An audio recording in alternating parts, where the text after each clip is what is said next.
Mm, Good evening, everyone. Actually, I was unable to do the stream at afternoon because of some technical issues.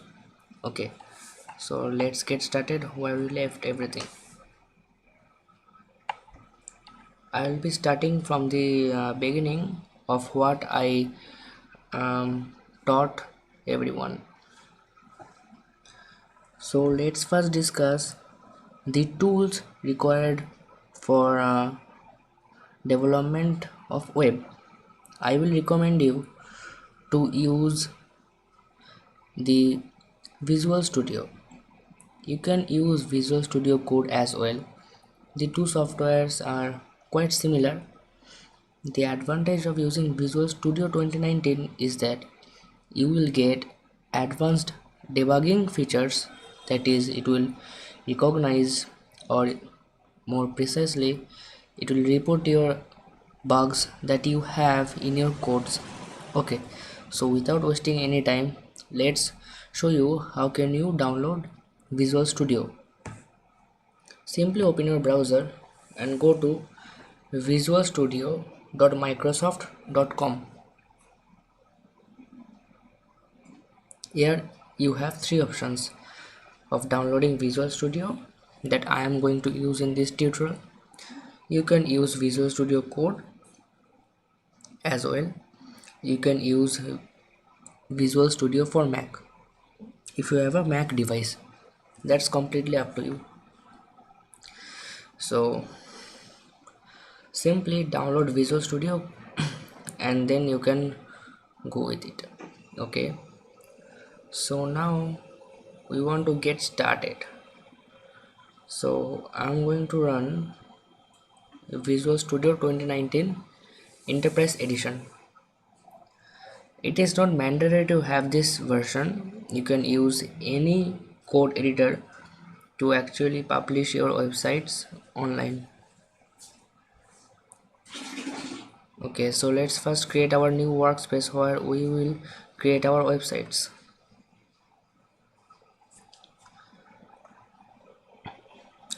Till our website is being loaded, we're going to create the workspaces, or more precisely the folder that we are going to work on.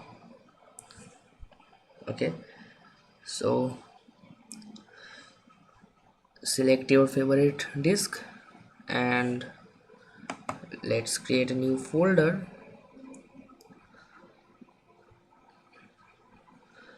Let's name this folder April 26 project.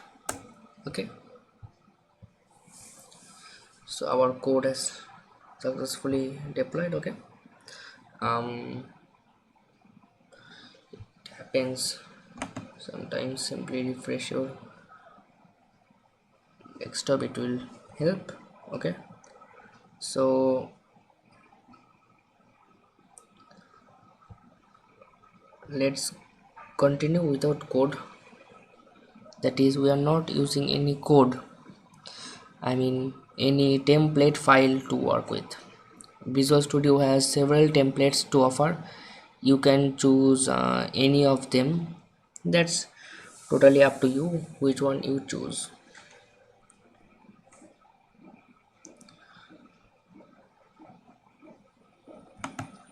I think File Explorer was malfunctioning. Okay, so okay, so April 26 has been successfully created. Now let's go to file, and here we can create new. First of all, we have to new file, and first we have to specify which type of file we are going to create. So we are going to create a HTML file. Let it load.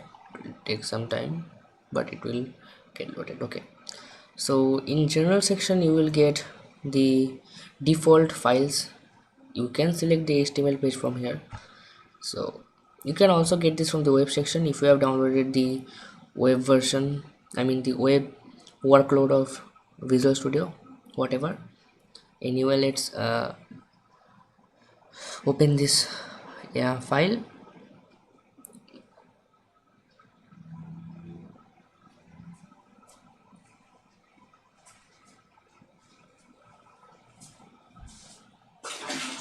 Okay, so here we have a sample page. Now what this does, I will explain you. First of all, let's erase this and get started from the scratch. What is HTML? Precisely, many of you have learned this, that HTML is used for developing websites. Yes, that is that. You need to know nothing more. That is what teachers, I mean most schools teach you, or maybe taught you, because it may be a incidence of past. That's totally up to you. Okay, so HTML is used to develop the front end part of a website, more precisely to structure the document and refer each elements. Now what HTML cannot be used for? HTML cannot be used for backend purposes such as validating a form or submitting a form on a databases. HTML cannot do that, and HTML can be used only for creating the structure of a web document or web application, only the structure. Now to get more flexibility, we will be using CSS or cascading style sheet. That is a language used for styling our HTML pages. CSS actually, you can create a separate file for it, or you can embed that in HTML file itself. But the problem with embedding is that you cannot use it in a multiple HTML files, and you have to just copy and paste them. Instead, if you create just one source point, you can use several documents with the same CSS file. That will help you save time as well as quickly maintain and debug the code. Okay, so let's get started. First of all, what is HTML tags?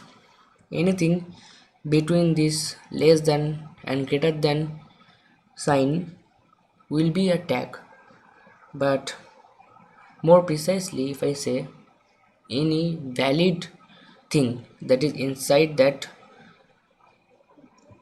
less than and greater than brackets will be a tag. Now you just cannot write anything and make it a tag. There is a set of rules to making tags. First of all, let's learn how to make comments. What are comments for?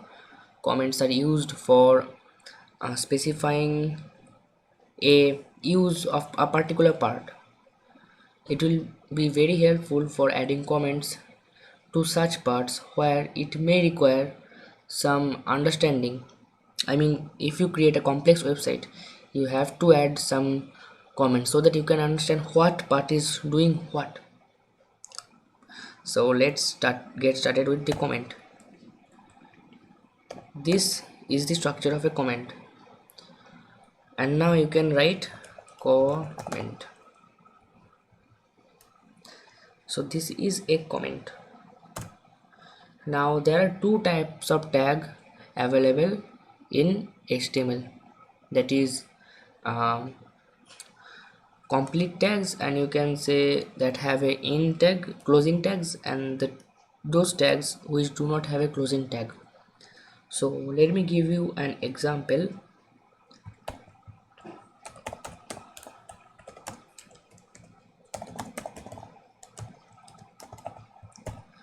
This tag will not have any closing tag.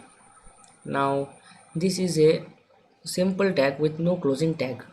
The reason behind that is it is not storing any data in text format or any other tags format. It is getting its data in attributes format. Now, what is an attribute? Well, attribute are those properties, more precisely fixed properties to a tag. So let's say I have a HTML. Right now I say I have a head tag. So I will say head class is equals to A. So what I am specifying here is that head has an attribute named class which has a name of A. How can you create an attribute? Actually, attributes are predefined with the tags. There are some attributes that can be used for every single tags, and there are some that can be used only for um, selected tags. Okay, the class attribute can be used for all the tags. The class attribute actually classifies that which tags belongs to which class. For example, you want to create a separate class for all the paragraph tags. Let's say you are going to create a paragraph tag and you want to classify all the paragraph tag into one paragraph class. So you can simply all the paragraph tag you can specify class as paragraph, so they will all belong to the paragraph class, and they all can be referred from that particular class only, that is paragraph. Now let's get deep into this code. What is this code? The doctype HTML specifies that we are using the HTML5 or the fifth version or the current version of HTML. That's it. Now HTML tag has a closing tag.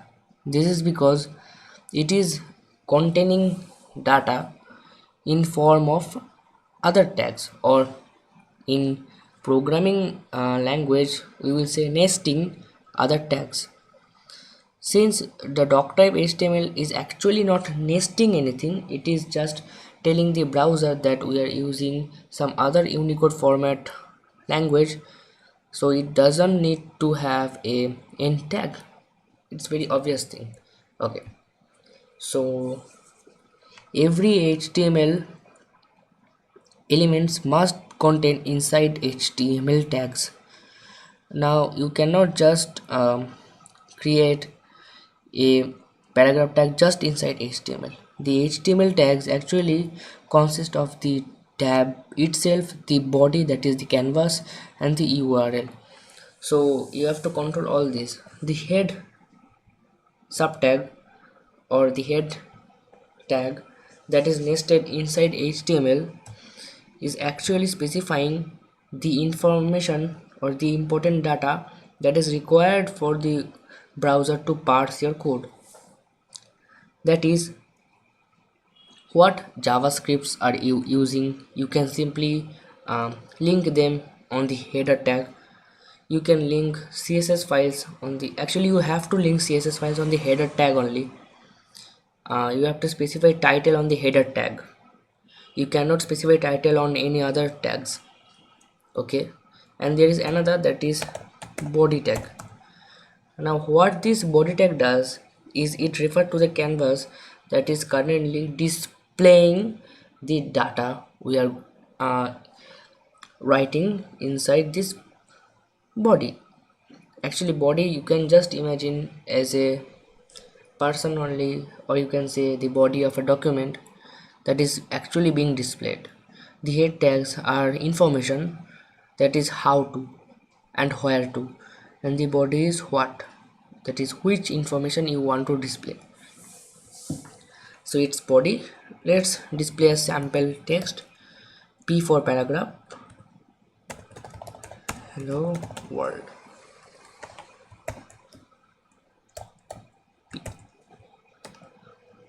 Now let's save this as index.html.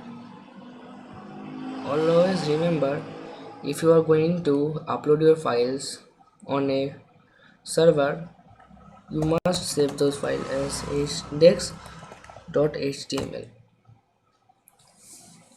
So we have saved index.html. Let's give a title. Title will be project, yeah, sample project. So let's open the sample project that we have just created.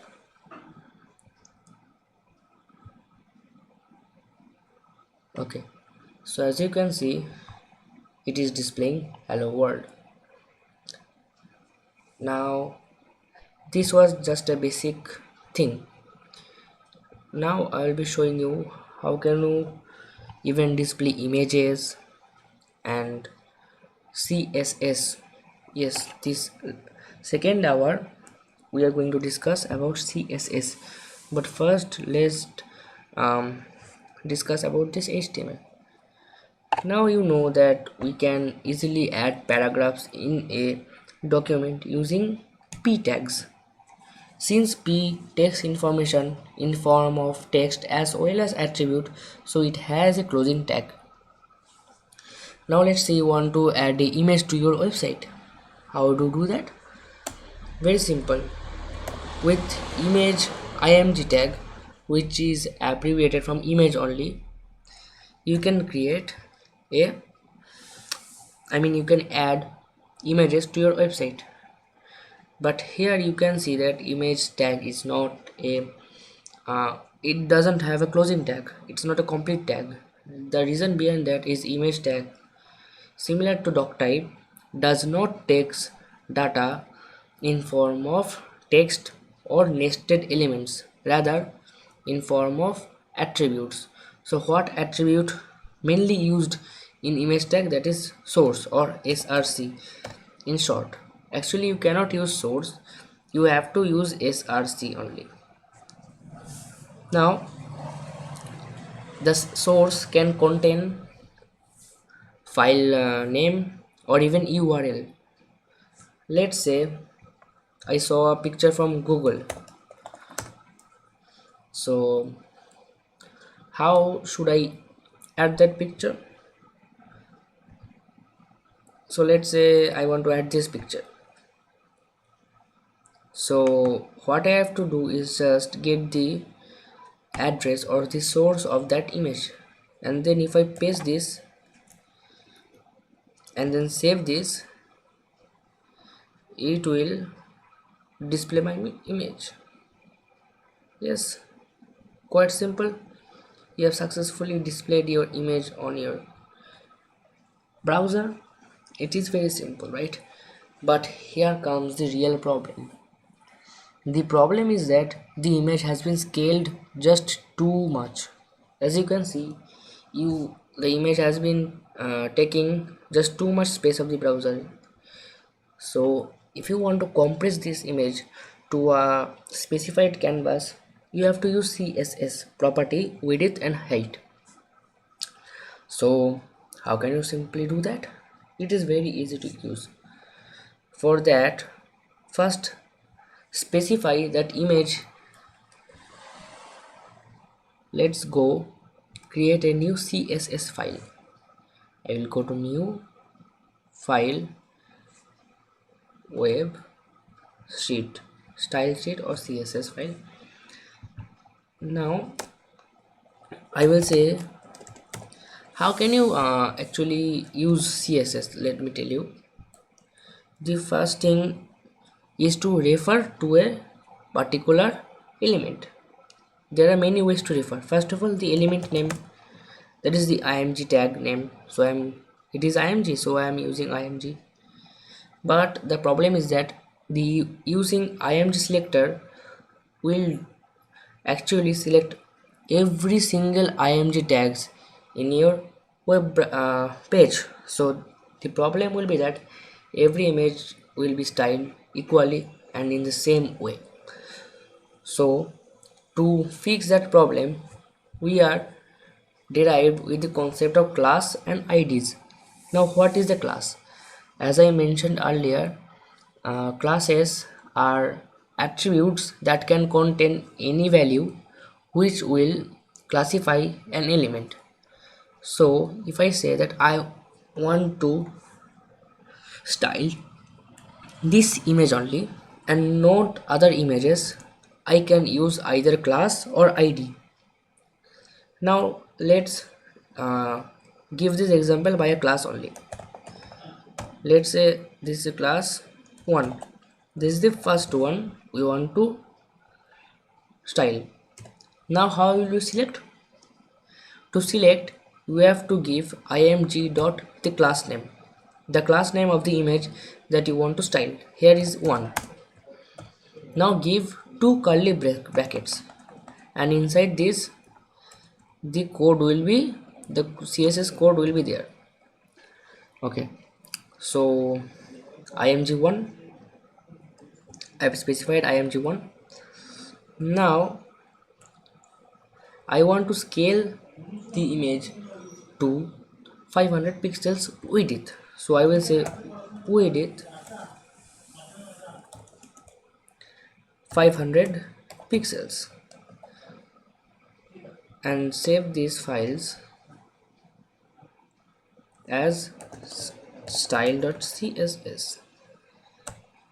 Okay, but we have got a problem. We don't know what is the height of the image. So I will say height, the browser will automatically calculate it among the width. So if width is 500, the browser will automatically calculate the ratio and will uh, fit the image within width of 500 pixels and height. Automatically it will specify, but this code will not work. Why? Because this style.css hasn't been uh, referred in or embedded in our document. To embed this, we will use link. Link has three attributes. First of rel is the relation, that is what this document is going to do with this document. So it is going to style it. It's a style sheet. Now type, what type of document it is? It is a text written CSS document. And where it is located, that is hyper reference. Where it is located, actually it is located on the same folder, so we will say only style.css.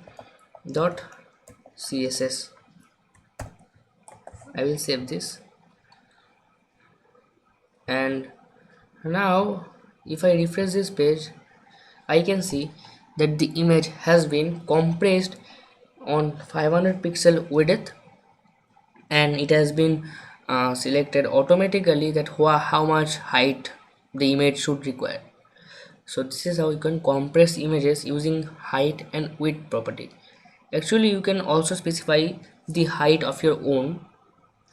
Let's say if you want to specify height, let's say you can specify height of 10 pixels. Yes, you can do that, but if you do this, the image will be compressed so badly. So if you don't know the proper heighting, so simply use one measurement and use the auto keyword for the other, so that the image will automatically compress into its fixed ratio. That is how it's work. Okay, so now let's talk about other important tags that we have in HTML. The other important tags that we have in HTML is the division tag, navigation tag, preserve tag, heading tag, and span tag. Those are important. If you know those, then it will be very easy for you to work.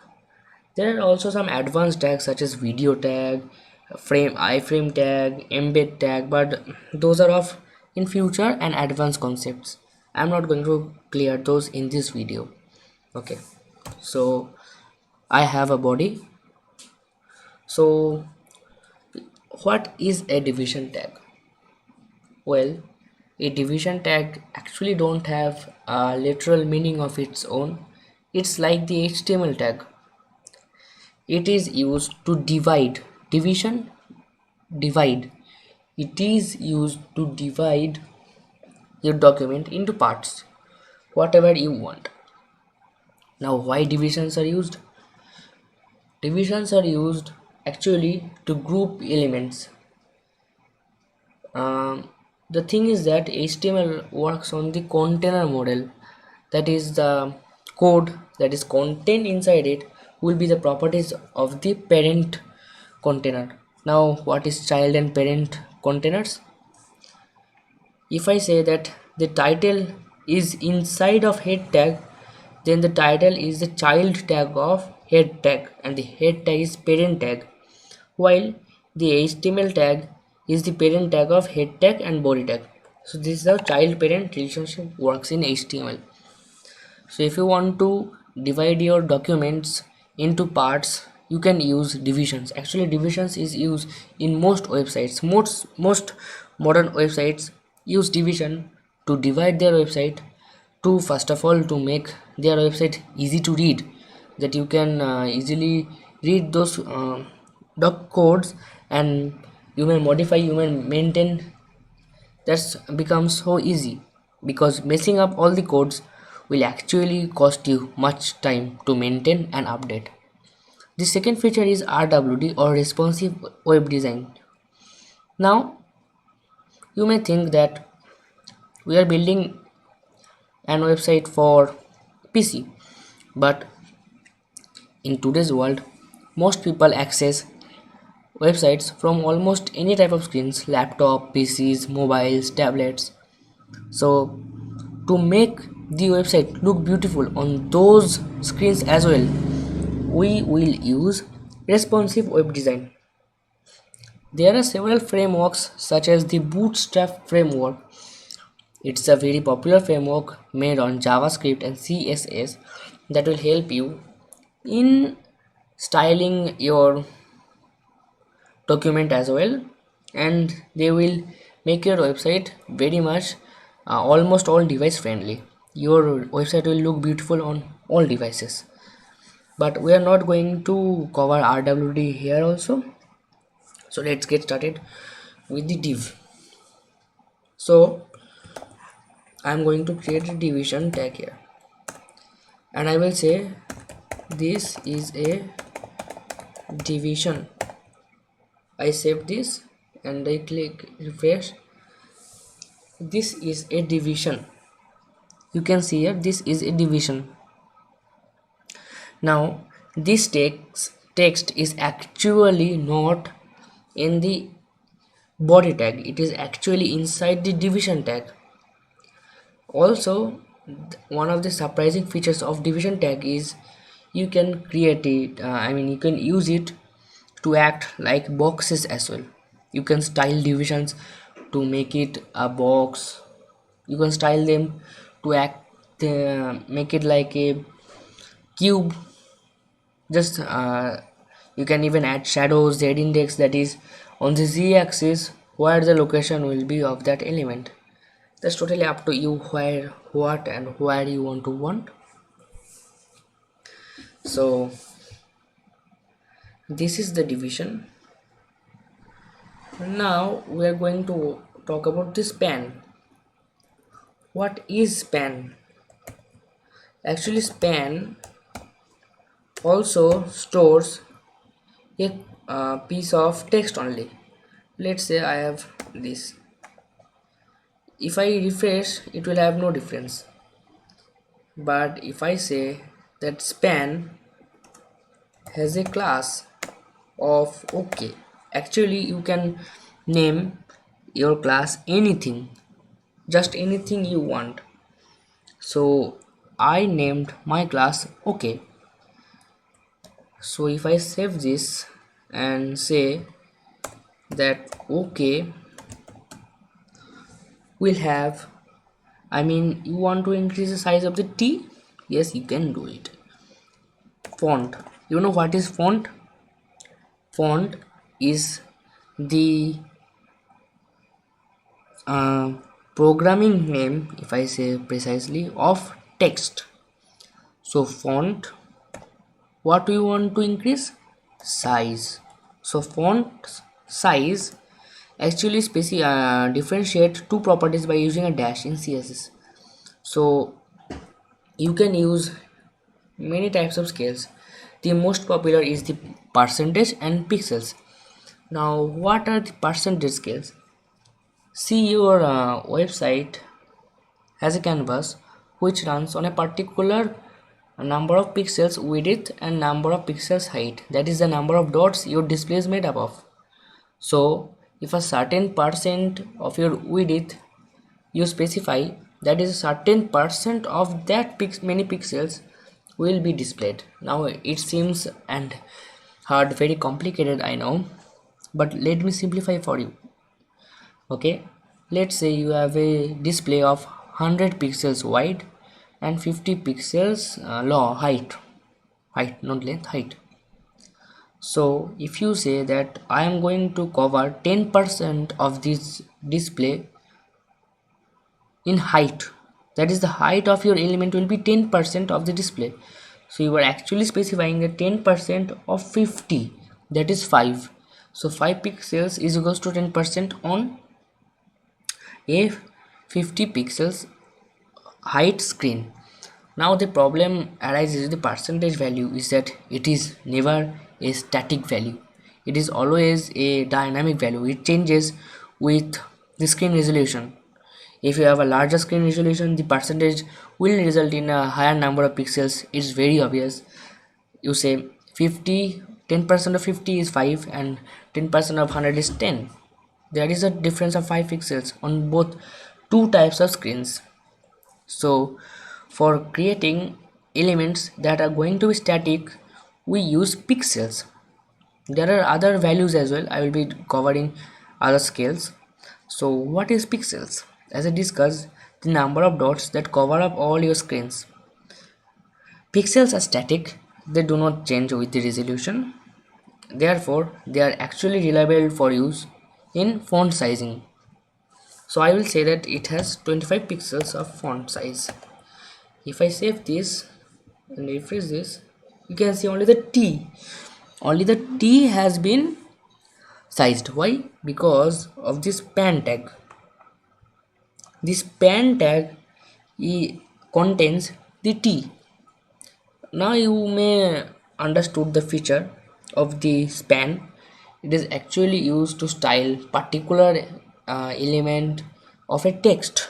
You can also use span for JavaScripts, such as if you want to create a dynamic text that will appear or disappear or will change depending upon circumstances, you will have to use span. You can use other elements, but span is more more used because span actually has no particular meaning of itself. So these are divisions and spans. Now let's go to pre. What is pre? Pre actually stands for preserve. What pre does?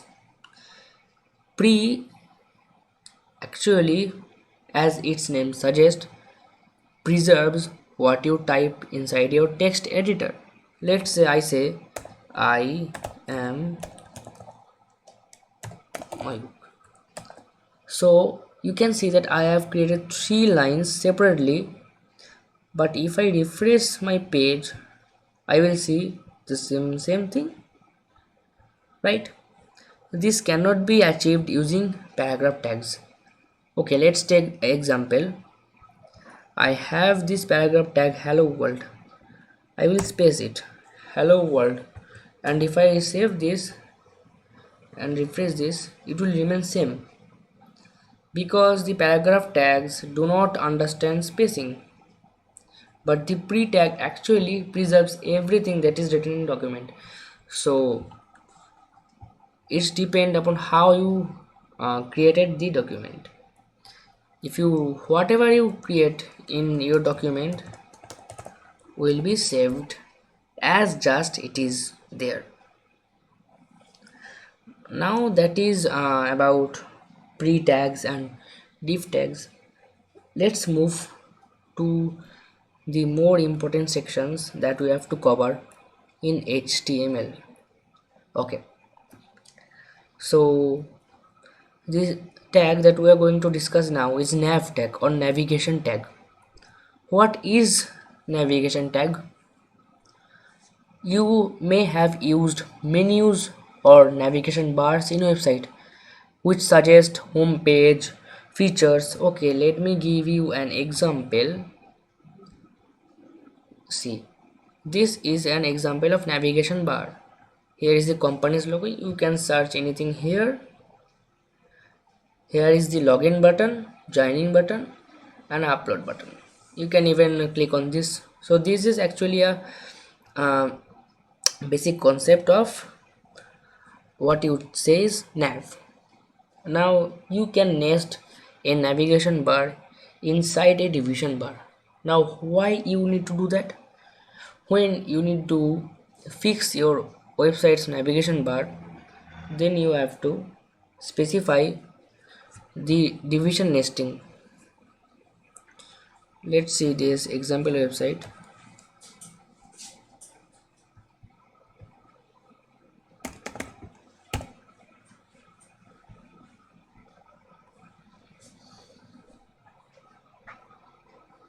Not Spark.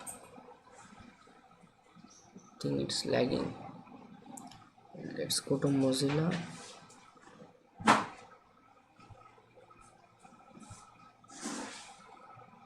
This is also why are all okay.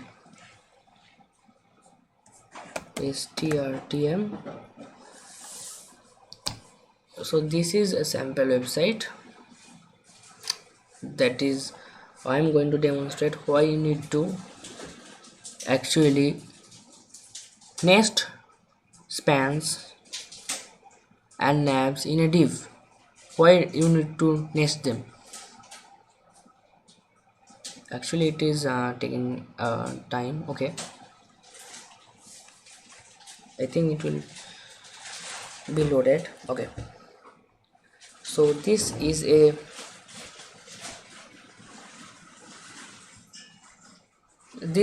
basic website with a navigation bar.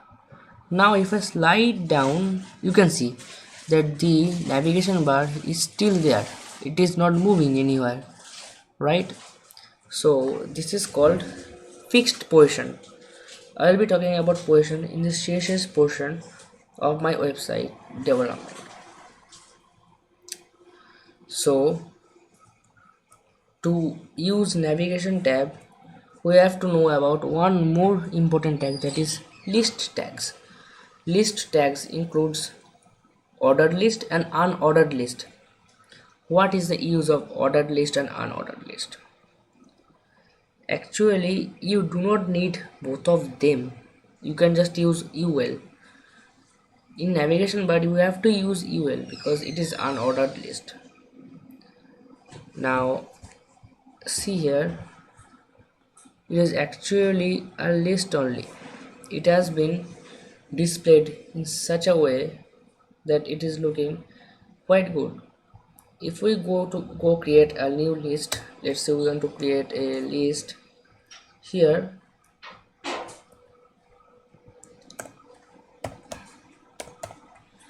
We're going to create a list here. UL means unordered list. Now how you can add list items in it? Simple. Li. This can contain text, emojis, images, that is image tags, link tags, that is anchor hyperreference. You can use that. Let's say it's a sample 1 and sample 2, and now reload our page. It will create two lists as we have expected. Now we will be talking about the ordered list. Ordered list actually will automatically place a number beside every element, and it is automated. Now let's say I am using li. This syntax is just as same as ul. Sample first and sample last. It will be automatically second and it will be automatically third. Okay, as you can see, sample first, sample last. Now in what if we have to add another intermediate element, list item inside it, list item. What we will do is simply, without any hesitation, add anything. Let's say sample second. So this sample last will automatically have a numbering of 3. Yes, as expected, it is working. So for automation you can use ordered list, and for navigation you have to use unordered list because it is very flexible to use. Okay, now we have learned about this. Let's learn about the anchor tags. What is the anchor tag? And tags are the a tags only. It starts with a and ends with a, that is anchor, but it takes a attribute that is hyper reference. Now the work of anchor tag is it may contain image, it may contain text, it may contain emoji that will link you to a other website or the other page of the same website. Let's say I want to, if someone clicks this link, it will simply refer it to google.com. Okay, if I say click me and save this, it will create a link, clickable text. It has created a clickable text. If I click this, it will take me to google.com. That's the function of click me. You can even add images there. Let's say I want to add an image that will help me in getting an idea of what we're going. So I say I have anchor tag with hyper reference to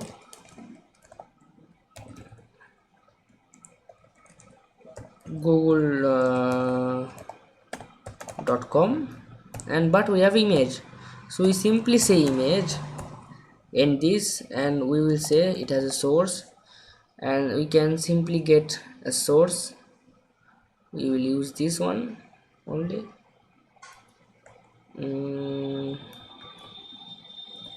Okay, and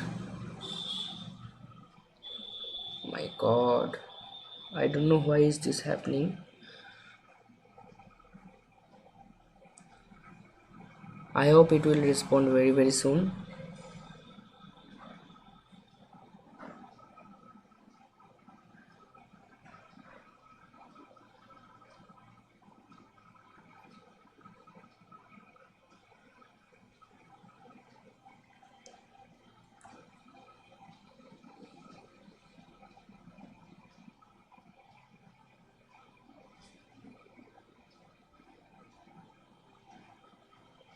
I hope.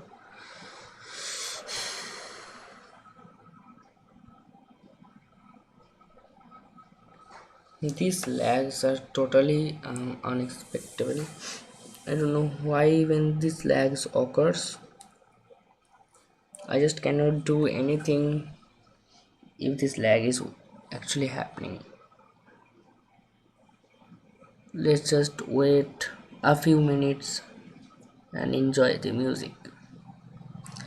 So after this reference tag, we are going to discuss about what is cascading style sheet or CSS.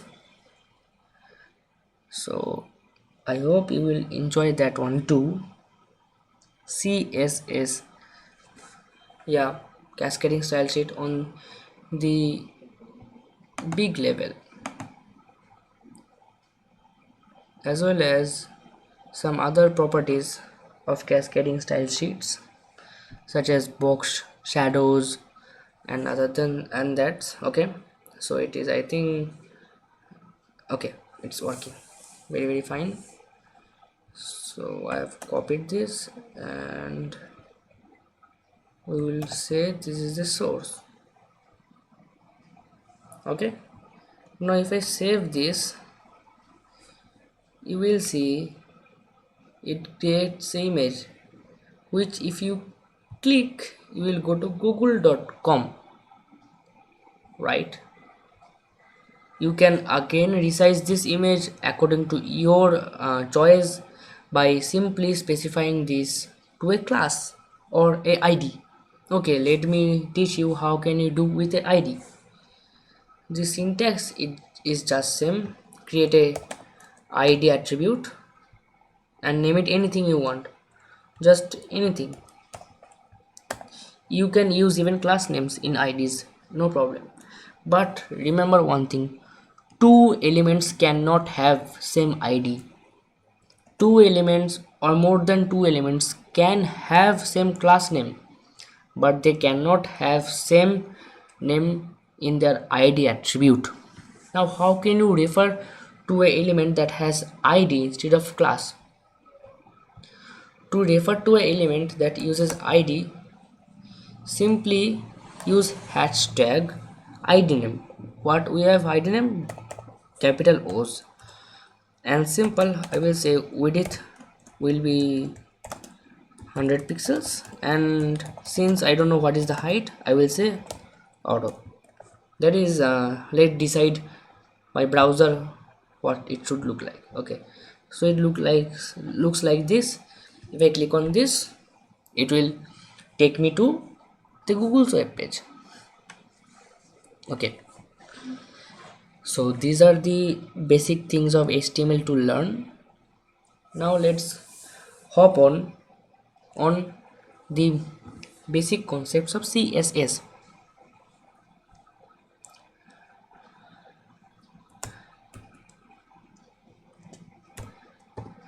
Okay, so in CSS you can use comments like this, backslash dot, and say comment and end it with a black comment sorry dot star and a black backslash. It is also known as asterisk. You can just use anything. The comments similar to the HTML comments doesn't do anything. Simply save this. Okay, now we are going to learn a advanced website development. You can clearly see we can do with these elements very thing. Okay, so I have forgot to tell you another element that actually is similar to the division element, that is the section element. It is also used to divide your web page into sections, but it is different from divisions because sections are more flexible for using a single page content, such as if you want to showcase something. Let's say this one. In this website, the first section is limits are only imagination, and then in the second section we have these subscription plans. That is, we are showcasing that how much you have to pay for what. And then another section is FAQ, or frequently asked question, and then the last section is contact. And if I say that this contact has divisions which contains this form, another tag we got form tag, which we will discuss in the next video, and this is some text and hyperlinks. Okay, so let's get into developing a website similar to this, but not this one. See, this website is okay, you are using almost every element in your website, but the difference is using like this and using like this has a major difference. You have to develop your website and build it very much beautiful. So let's clear whatever you have here and whatever you have here. So I'll be rushing through some code. So if you cannot follow, I'll recommend you to rewatch this video.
Okay, so what we have here is a basic menu tab, right?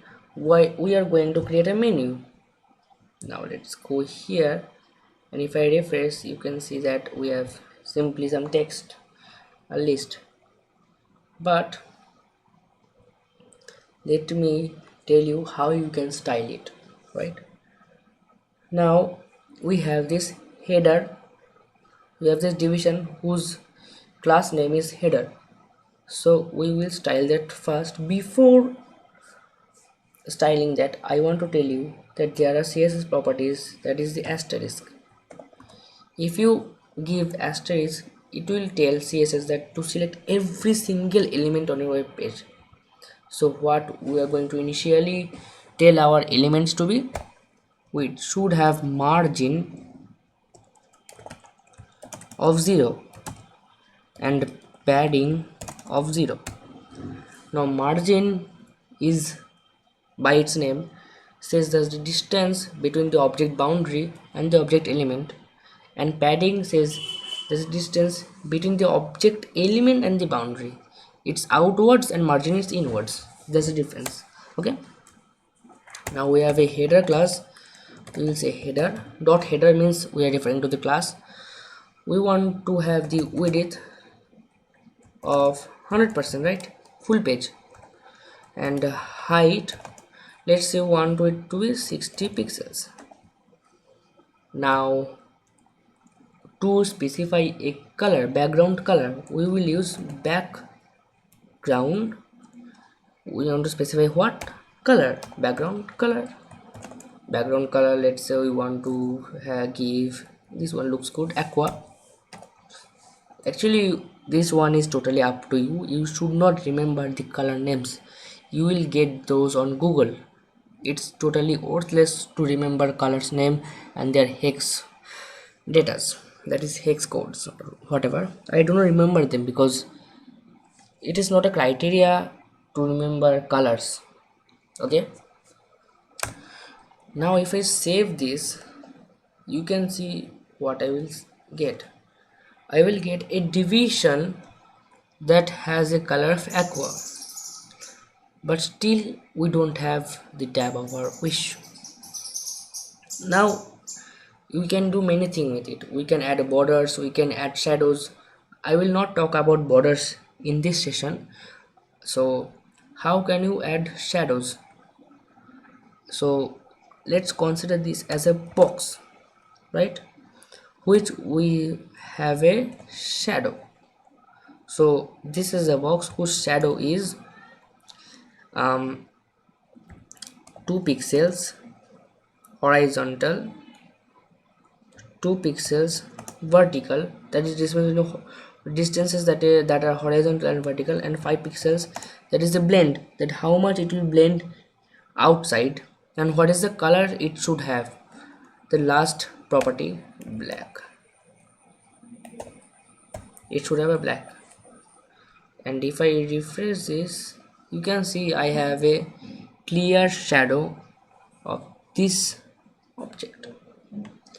This is how shadow works. If you want to increase the horizontal, you can simply increase this one, but I do not recommend you to do that, because 2 pixels is the optimal of all. So horizontal you can use 10 pixels, and for vertical I have also provided 10 pixels, and for merging, or you can say blending, I have used 5 pixels, but it is looking awkward, so we will reset it. Okay, and black is too dark, you will use gray, and refresh this. Now this looks quite light and good, right? Now we have to style this home tag. So how will we style this home tag?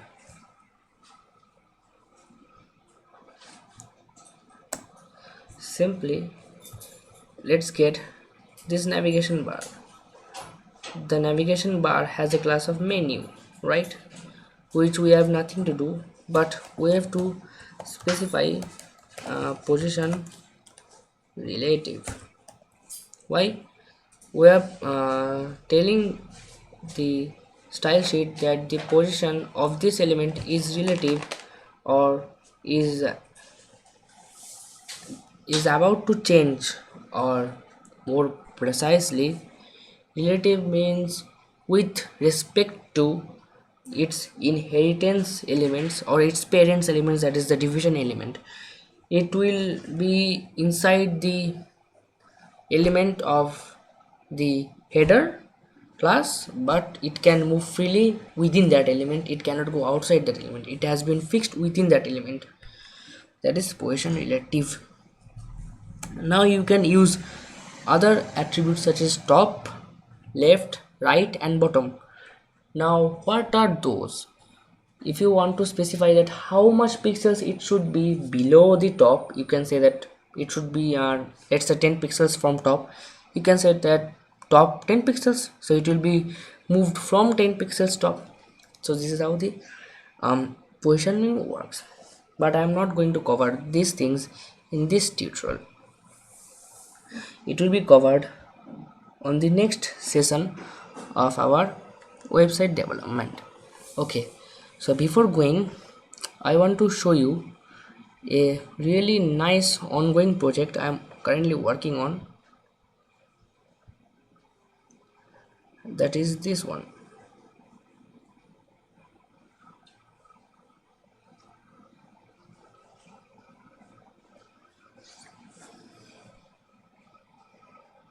Okay, so this is a website I have developed which uses section, headers, borders, navigation and divisions, and CSS styling, of course. So in the upcoming video we will break down this website, and we will get to learn how we can make this kind of website in using HTML and Java CSS. We will also learn JavaScript as well, and I have also made this website. How can you make complex looking website like this? Actually, it's a modern looking website that is actually used nowadays. So if you want to create these types of website, please be with us in this course of time. We are going to cover these tutorials very soon, but the next day we are going to cover this. That is how I can, or you can, how I built this project and how will you build this project. And I will also give you a task of creating a simple website with what you have learned today. Okay, saying this, I am ending this session. Bye, have a great day.